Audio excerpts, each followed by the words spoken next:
Magandang umaga po sa ating lahat. Good morning po! Magandang umaga po. Muli na naman po tayong nagsasama-sama dito sa makasaysayang Cory Aquino Kalayaan Hall. At gaya po ng dati, punong-puno po ulit tayo dito. Buong-buo ang paninindigan, kahit po medyo pinapawisan, pero sigurado po ako, punong-puno ang mga puso natin ng excitement at pagmamahal.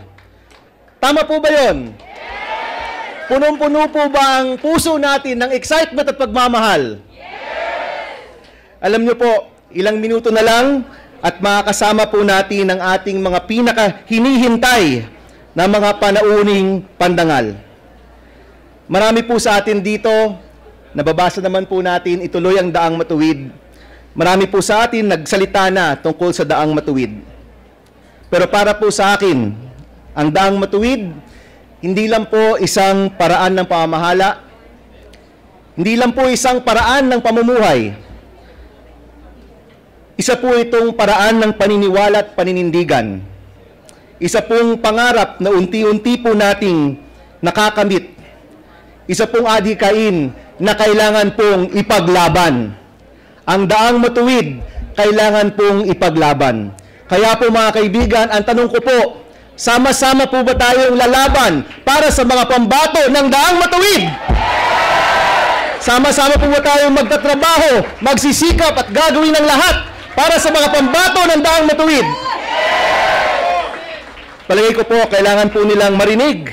Marinig naman po nila na hinihintay na po natin sila. Excited na po tayo at gusto na natin po silang makapiling. Isigaw po natin, Marlene! Marlene! Marlene! Marlene! Okay. Marlene! Marlene! Palagay ko po, narinig na po nila yan. Mga kaibigan, nakita po natin kanina, dumating na po ang ating pambato sa daang matuwid, si Secretary Mar Rojas. Palakpakan po natin!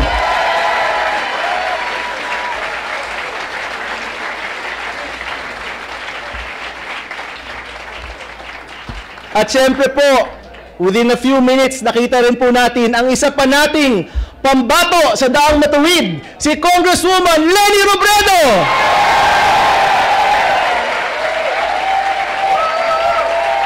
Robredo! Robredo! Robredo! Robredo! Robredo! Mga kaibigan, hinihintay, talagang excited na, no? Ipunin po natin yan, mga 7 months pa po tayong magkakasama. Huwag po sanang maubos sa isang araw. Alam niyo po mga kaibigan, inihintay na lang po natin ang ating pinaka-minamahal na Pangulo. Pero bago po yon, kung meron po tayong mga Twitter accounts, Facebook accounts, pwede po tayong mag-tweet, mag-post, ang ating po mga hashtag, Rojas na, Robredo pa. Hashtag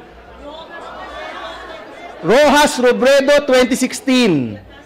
Pwede ko bang ipauso yung Roro?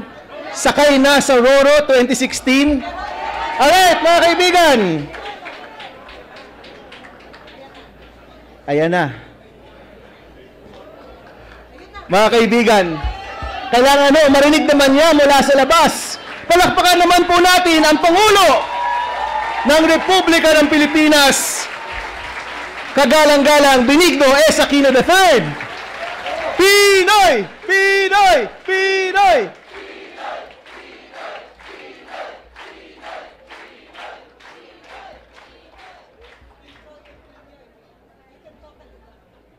Mga kaibigan, mag-uusap-usap pa ba yung mga kasama natin? Feeling ko mag-uusap-usap pa sila. Final huddle, no? Final huddle. So bago po yon mga kaibigan, meron po tayong isang munting handog. For the past 70 years, the Liberal Party has been a party of principle, of sacrifice, and ideals. It is a party whose story is composed of recurring themes: opposition to dictatorship, advocacy of economic policies that empower our people and provide real opportunities, and a devotion to the defense of liberty accompanied by a reformist spirit. Although not technically a Liberal Party member, si Tita Cory po was the light and inspiration, the one who after Tito Ninoy's death carried the torch of Daang Matuwid forward and onward. Kaya ngayong araw pong ito, we gather as friends and partners committed to the ideal of Daang Matuwid. Every generation of liberals has been called to step up, to step forward, and to link arms, to be one with our people in our quest for prosperity, for peace, and for justice. Mga kaibigan, here is the liberal story.